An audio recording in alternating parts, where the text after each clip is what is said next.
عبودیت چھڑوا جاتی ہے، صحبت اللہ والوں کی اپنا رنگ دکھا جاتی ہے۔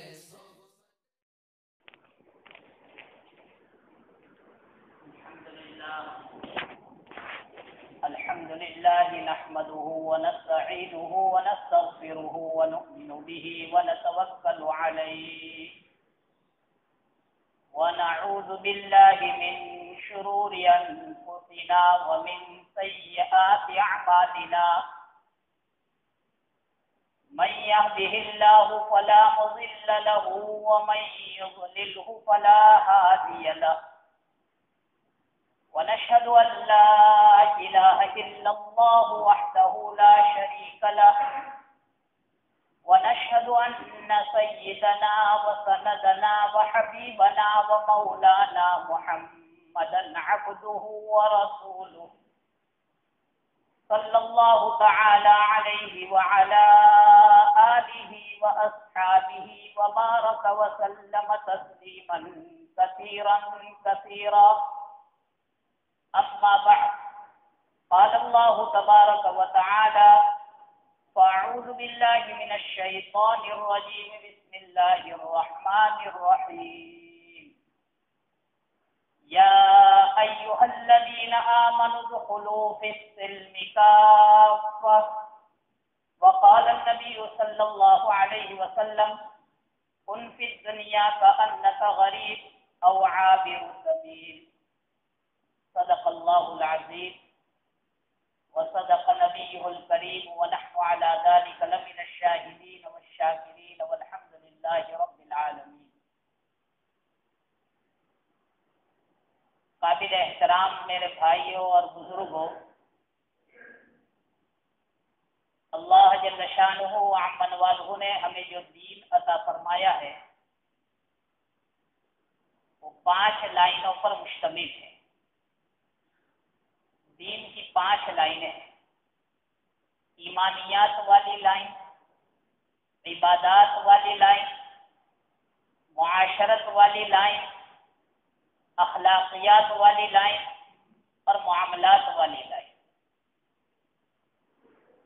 ایمانیات کو بھی درست کرنا ہے، عبادات کو ہمیں ہماری زندگیوں میں داخل کرنا ہے اور 100% داخل کرنا ہے، اسلامی معاشرت کے ساتھ ہمیں زندگی گزارنا ہے، اسلامی اخلاق کو ہماری زندگیوں میں داخل کرنا ہے اور شریعت کے بتائے ہوئے طریقے کے مطابق معاملات کرنے ہیں۔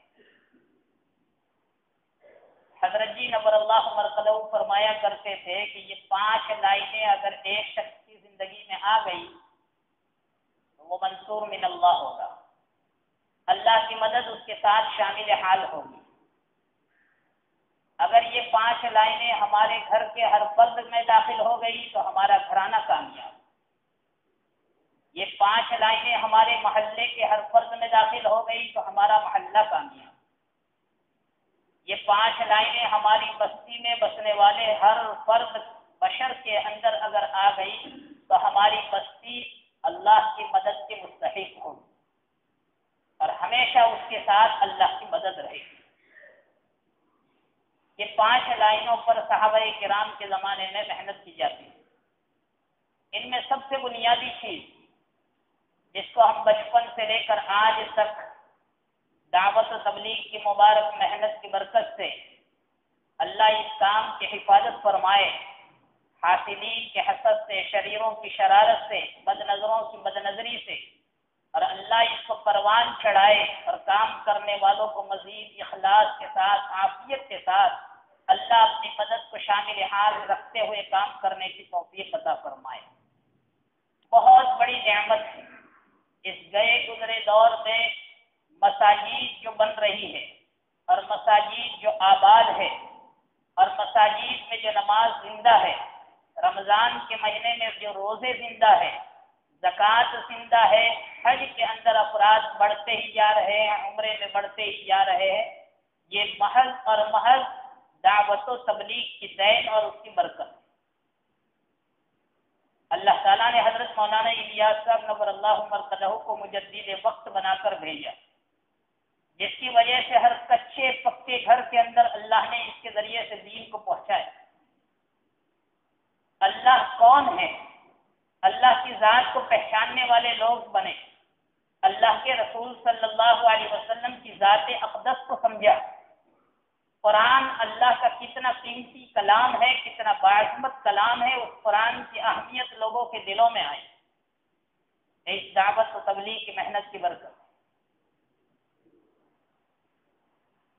صحابہ کرام کے زمانے میں بھی بنیادی طور پر جو محنت کی گئی وہ ایمانیات کی محنت۔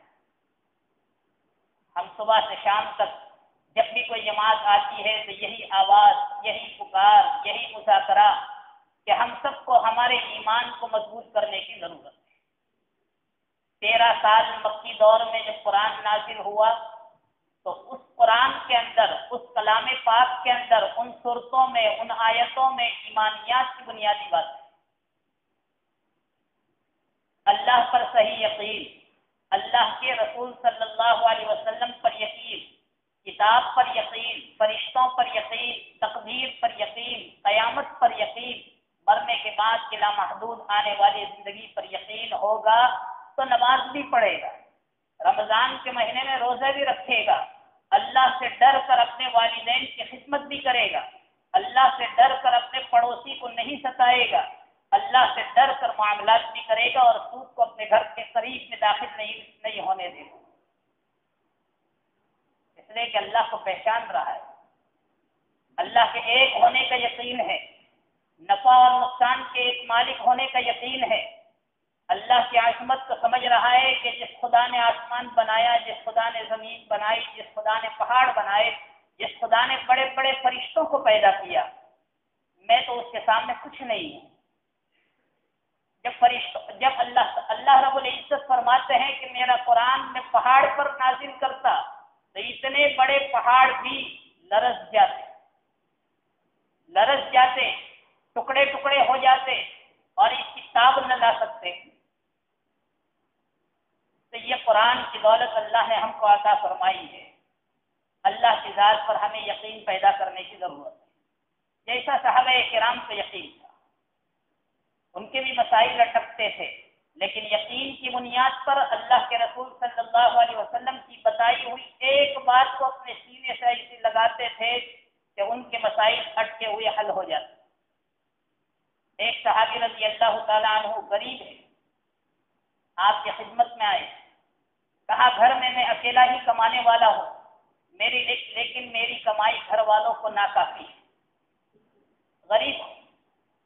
آپ نے یہ نہیں فرمایا کہ ایک دکان سے 2 دکان کھول دو، اللہ کے ساتھ اپنے تعلق اور مزید بڑھانے کی دعوت دی، اور آپ نے فرمایا ایک عمل بتا دیتا ہوں، اتنا عمل کرو کہ گھر میں جب داخل ہو تو سلام کرو، اس کے بعد پھر سورہ اخلاص پڑھو اور ایک مرتبہ درود پاک پڑھو۔ وہ صحابی رضی اللہ تعالیٰ عنہ نے یہ عمل شروع کر دیا، سلام کرنے لگے، گھر میں داخل ہوتے ہی درود شریف پڑھنے لگے۔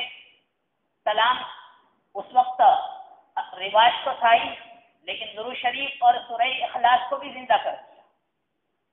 چند عرصے کے بعد اللہ کے رسول صلی اللہ علیہ وسلم سے ملاقات ہوئی، آپ نے فرمایا ماشاءاللہ، کیا حال ہے، ٹھیک ٹھاک ہے؟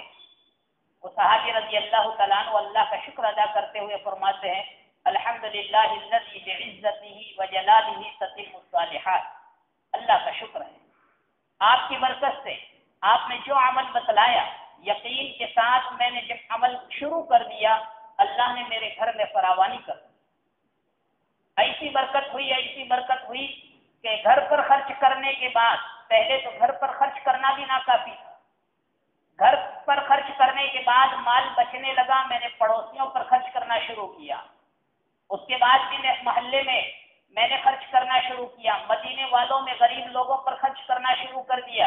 اے اللہ کے رسول صلی اللہ علیہ وسلم بتائیے اب بھی مال بچتا ہے، میں کہاں خرچ کروں؟ یقین کے ساتھ عمل کرتے تھے، ان کے بھاری مسائل بھی آسانی میں اور سلوٹوں میں اور چٹکیوں میں حل ہو جاتے۔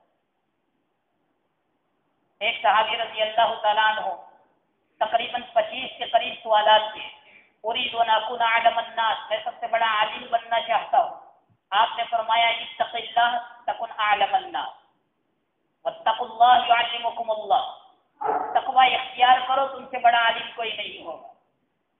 اُريدُ أن أكون أغنى الناس، میں مالدار بننا چاہتا ہوں۔ آپ نے فرمایا کن قانعا تکن اغنى الناس، قناعت کی زندگی اختیار کرو، جو اللہ نے دیا ہے یہ سمجھو کہ دنیا میں میرے جیسا بادشاہ کوئی نہیں۔ اللہ کا شکر ہمیشہ، جیسے ہمارے بڑوں کا حال تھا، کچھ نہیں تھا پھر بھی شکر سے زبان تر رہتی تھی، کچھ نہیں تھا پھر بھی شکر سے ہمیشہ ان کی زبان تر و تازہ رہتی تھی۔ اللہ کا شکر ہے، اللہ کا شکر ہے۔ اور آج بہت کچھ ہونے کے باوجود بھی شکوہ اور شکایت کے سوا کچھ نہیں، ناشکری کے سوا کچھ نہیں۔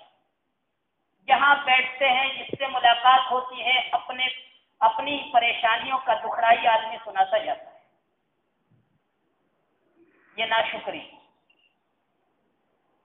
انہوں نے شکر ادا کیا، کن قانعا تکن اغنى الناس، آپ نے فرمایا قناعت کی زندگی اختیار کرو، جو اللہ دے جس حالت میں رکھے اس پر خوش رہو، تم سے بڑا مالدار کوئی نہیں ہوگا۔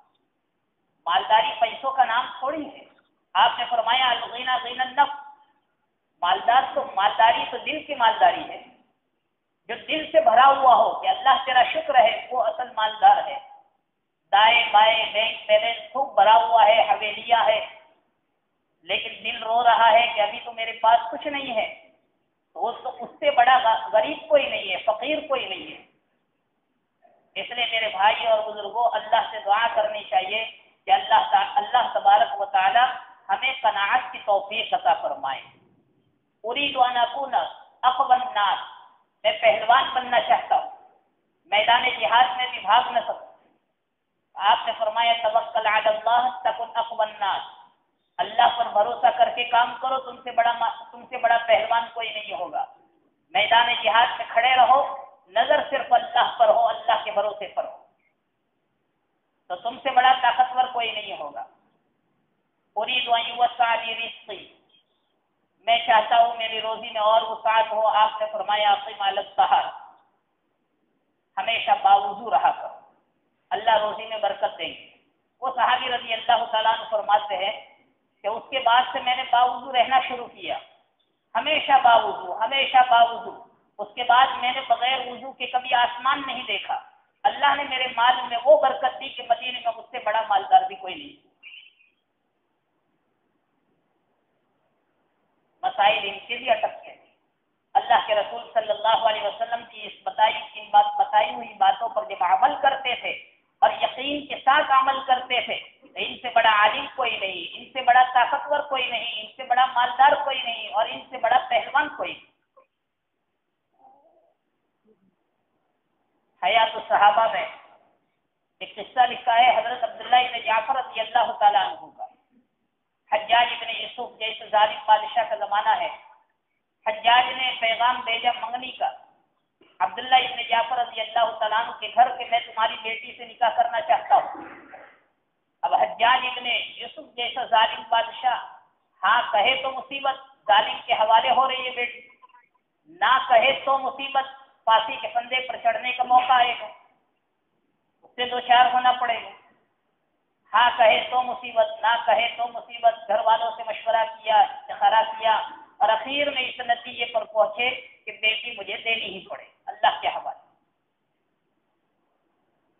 لکھا ہے کہ حجاج ابن یوسف نے نکاح کیا، شادی ہونے کے بعد جب رخصتی ہو رہی ہے بیٹی کی، بیٹی رو رہی ہے، ماں رو رہی ہے، رشتہ دار رو رہے ہیں، عبداللہ ابن جعفر رضی اللہ تعالیٰ عنہ کو ایک حدیث یاد آئی۔ انہوں نے بیٹی سے کہا بیٹی پریشان نہ ہو، میں نے اللہ کے رسول صلی اللہ علیہ وسلم سے ایک بات سنی ہے کہ پہاڑ جیسی مصیبت بھی آ جائے، اس موقع پر اگر کوئی بندہ یقین کے ساتھ اللہ پر نظر رکھتے ہوئے یہ جملہ اگر کہہ دیتا ہے لا الہ الا اللہ الحلیم الکریم سبحان اللہ رب العرش العظیم والحمد للہ رب العالمین، اور اس کے بعد اللہ سے جو مانگتا ہے اللہ اس کے مسائل کو حل کر دیتے ہیں۔ بیٹی یہ ہدیہ دے کر، یہ تحفہ دے کر میں بھیج رہا ہوں اور اللہ کے حوالے کر رہا ہوں۔ بیٹی یہ بیان کرتی ہے کہ جب میں یہ دعا پڑھی، حجاج ابن یوسف گھر کے دروازے پر جیسے ہی اس نے قدم رکھا ہے گھر میں داخل نہیں ہو سکا، گھر میں داخل نہیں ہو سکا اس کی برکت سے، اور اس نے کہا جیسے میں نے نکاح کرنے کا ارادہ کیا تھا نکاح سے فسخ کرنے کا ارادہ کرتا ہوں، اور اسی جگہ اس نے کھڑے کھڑے طلاق دیا۔ ظالم سے بھی نجات ملی اللہ کے رسول صلی اللہ علیہ وسلم کی بات پر یقین کے ساتھ عمل کرنے کی بنیاد پر۔ اس لیے میرے بھائی اور بزرگوں، ہمیشہ ہمارے ایمان کے ٹٹولنے کی ضرورت ہے کہ میرا ایمان جیسا مضبوط تھا اور میرا ایمان جیسے پہلے مجھے نماز کے لیے کھڑا کر دیتا تھا، ایک بچھو ڈنک مارتا ہو اس طرح میں اٹھ کر فجر کی نماز کے لیے اللہ کے دربار میں آ کر کھڑا ہو جاتا تھا صف اول میں، آج میرا ایمان کمزور اور بودا تو نہیں ہو گیا۔ پہلے میں جس خوف خدا کے ساتھ زکوٰۃ نکالتا تھا آج میرے اندر وہ دم نہیں رہا، آج میں کمزور ہو گیا، کم ہمت ہو گیا۔ کیا میرے ایمان میں خسخسا پن تو نہیں آ گیا؟ میرا ایمان کمزور تو نہیں پڑ گیا؟ اللہ کے ساتھ وہ یقین میرا وہ تو نہیں ہے جیسے پہلے تھا، کمی تو اس میں نہیں آئی؟ آخرت کا ڈر پہلے جیسے میرے دل پر چھایا رہتا تھا، قبر کا استحضار رہتا تھا، قبر کے سانپ اور بچھوؤں کا جیسا ڈر مجھے لاحق رہتا تھا، اب میرے دل کے اندر دنیا کی محبت گھر تو نہیں کر گئی؟ اس طرح سے میرے بھائیوں، رات کی تنہائیوں میں بھی اکیلے، جیسے قبر میں اکیلے رہنا ہے، رات کی تنہائیوں میں بھی سب سے کٹ کر اللہ سے بات کرنے کی ضرورت ہے، اپنے دلوں کو ٹٹولنے کی ضرورت ہے۔ آج یقین جو کمزور ہوا ہے اس لیے کہ ہمارا یقین اللہ سے ہٹ کر دنیا پر چلا گیا۔ دکان ہے اس لیے ہم پل رہے ہیں، پھر چاہے دکان کے راستے سے حلال آئے چاہے حرام آئے، حلال آئے تو بھی کیا، حرام آئے تو بھی کیا، کوئی فرق نہیں، کوئی احساس نہیں، کوئی احساس نہیں۔ ہمیں معلوم ہے حضرت مولانا محمد عمر صاحب نور اللہ مرقدہ اگر پورے علاقے میں کسی شخص کے بارے میں سن لیتے تھے اور مولانا جانتے ہوتے اور یہ علم ہوتا کہ وہ شخص سود میں مبتلا ہو گیا ہے، مولانا کی رات کی نیند حرام ہو جاتی۔ جو مولانا کے پاس جاتا مولانا اس سے یہ تلقین کرتے کہ بھائی کسی بھی طریقے سے اس کو سود کے گھڑے میں سے نکالو، سود کے گھڑے میں سے نکالو، قیامت میں اس کا حشر کیا ہوگا، اتنی فکر لاحق ہو جاتی۔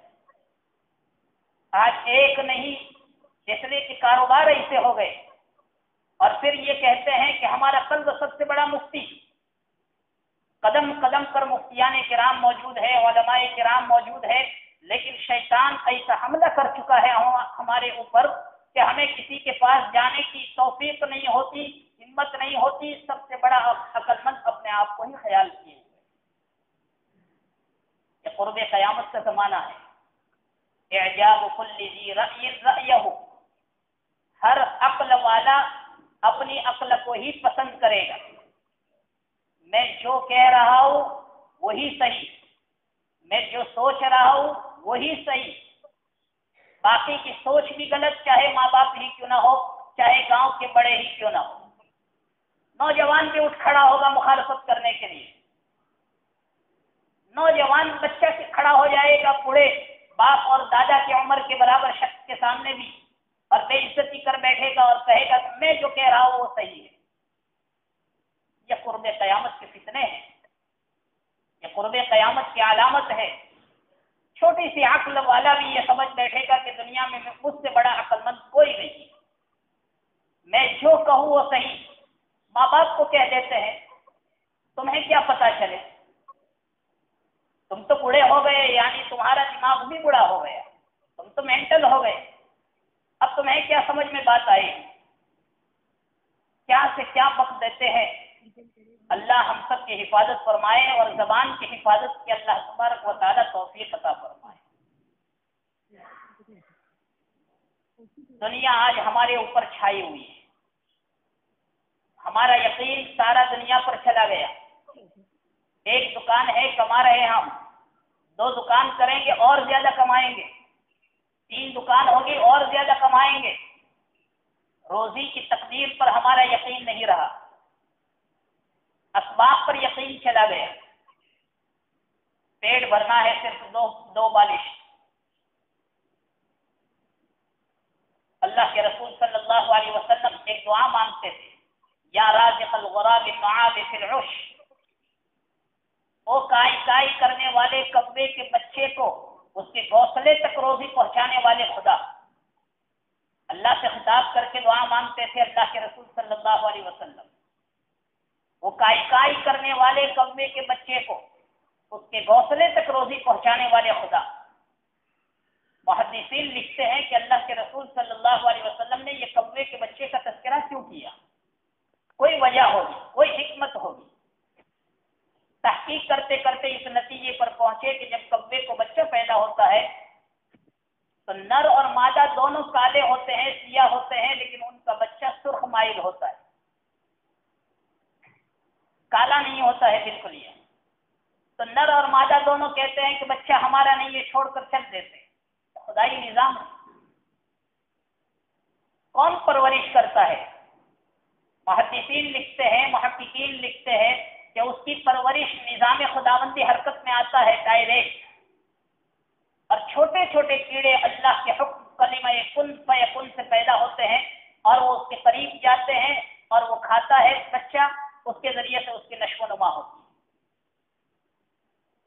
تو جو کوے کے بچے کو بغیر اسباب کے اپنے کلمہ کن کی قدرت سے اس کا پیٹ بھر سکتا ہے، وہ خدا اسباب کے ذریعے سے بھی ہمارا پیٹ نہیں بھر سکے گا۔ اللہ فرماتے ہیں خلقت السماوات السبع ولم اعی بخلقہن، میں نے 7 آسمان پیدا کیے، میں نہیں تھکا۔ خلقت الارضین السبع ولم اعی بخلقہن، میں نے 7 زمین بنائی، میں نہیں تھکا۔ خلقت 7 ابحر ولم اعی بخلقہن، میں نے 7 سمندر بنائے، میں نہیں تھکا۔ افیعجینی ان اسوق الیک رغیفتین یا عبد سوء، اے میرے برے بندے، کیا تجھ تک 2 روٹی پہنچانے میں تھک جاؤں گا؟ اللہ فرماتے ما مسنا من لغوب، 7 آسمان 7 زمین بنا کر بھی ہم نہیں تھکے ہیں، کیا تجھ تک 2 روٹی پہنچانے میں تھک جائیں گے؟ تیرا اتنا ہی یقین؟ حضرت موسیٰ علیہ السلام نے ایک مرتبہ اللہ سے کہا کہ باری تعالیٰ اگر دنیا کے تمام انسان تیرے نافرمان بندے بن جائے تو کیا کرے گا؟ اللہ نے فرمایا کہ میرے یہاں ایک جانور ہے، میں اس جانور کو حکم دوں گا، وہ جانور ایک ہی لقمے میں سارے سمندر کا پانی بھی پی جائے گا، سارے انسانوں کو ہضم کر جائے۔ پوچھا حضرت موسیٰ علیہ السلام نے این تلک الدابہ، یہ جانور اتنا بڑا کہاں ہے؟ فالجواب من الرحمن، رحمان کی طرف سے جواب ملا فی مرج من مروج، میری ایک چراگاہ میں چل رہا ہے۔ این تلک المرج، وہ چراگاہ کہاں ہے؟ اللہ رب العزت نے فرمایا فی علم من علومی لا يعلمها الا انا، وہ میرے ہی علم میں ہے، میرے سوا کوئی نہیں جانتا۔ میرے بھائی اور بزرگوں، جو خدا اتنی بڑی مخلوق کا پیٹ بھرنے پر قادر ہو، بلیو ویل مچھلی، کتنی بڑی مچھلی، لکھا ہے کتابوں میں کہ اس کی زندگی میں کچھ عرصہ ایسا آتا ہے کہ ہر دن میں 500 کلو کے برابر اس کا وزن بڑھتا ہے اور گوشت بڑھتا ہے۔ اتنی بڑی بلیو ویل مچھلی، اس کا پیٹ خدا بھر سکتا ہے۔ لکھا ہے کس طرح سے اللہ نظام چلاتے ہیں کہ یہ بلیو ویل مچھلی جو ہے وہ پانی کو اپنے اندر لیتی ہے، منہ کے راستے سے پانی اندر جاتا ہے، اور پانی میں بھی اللہ نے چھوٹی چھوٹی مخلوق پیدا کی ہے، وہ مخلوق اس کی غذا بنتی ہے، اور پانی فلٹر ہو کر اس کے 2 کان کے راستے سے واپس آ جاتا ہے، 2 کان کے راستے سے فلٹر ہو کر واپس آ جاتا ہے، اور جو مخلوق چھوٹی چھوٹی ہوتی ہے اس کی غذا بنتی ہے، پانی لیتی رہتی ہے، باہر پھینکتی رہتی ہے۔ اتنی بڑی بڑی مچھلیاں ہیں، اتنے بڑے بڑے جانور جو اللہ ہی کے علم میں ہیں، کچھ بندوں کے علم میں ہیں، اتنی بڑی بڑی مخلوق کا اللہ پیٹ بھر سکتا ہے، انسان کے 2 بالش تک کا پیٹ اللہ نہیں بھر سکتا۔ اس لیے میرے بھائیوں اور بزرگوں، ہمیں یقین کو درست کرنے کی ضرورت ہے، اسباب اختیار کرنے چاہیے، لیکن اسباب پر ہی یقین نہ چلا جائے، یہ ہماری انتہائی ایمان کی کمزوری کی علامت ہے۔ ایمانیات پر بھی محنت ہو، عبادات پر بھی محنت ہو، عبادات